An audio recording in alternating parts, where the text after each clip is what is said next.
મોદી સરકારે સોનો સિક્કો બહાર પાડ્યો છે હાલમાં, એ પણ કોની ખુશીમાં કે આરએસએસને 100 વર્ષ પૂરા થયા.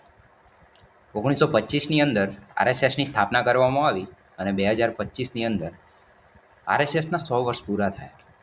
સોનો સિક્કો બહાર પાડ્યો એ પણ ખુશીના સમાચાર છે. આરએસએસના 100 વર્ષ પૂરા થયા એ પણ ખુશીના સમાચાર છે. પરંતુ અમુક પ્રશ્નો હાલમાં પણ પ્રશ્નાર્થ સ્વરૂપે જ છે કે આરએસએસે દેશ માટે શું કર્યું. આરએસએસે દેશના બંધારણ બનાવવામાં શું યોગદાન આપ્યું. આરએસએસે દેશ નિર્માણની અંદર શું યોગદાન આપ્યું અને આરએસએસે દેશને આઝાદી અપાવવામાં શું યોગદાન આપ્યું. આરએસએસના 100 વર્ષ પૂરા થયા, ભલે થયા, ખુશીઓ મનાવો, આનંદ ઉત્સાહ મનાવો, કાંઈ વાંધો નહીં. પરંતુ આરએસએસે કર્યું છે શું, દેશ માટે શું કર્યું છે.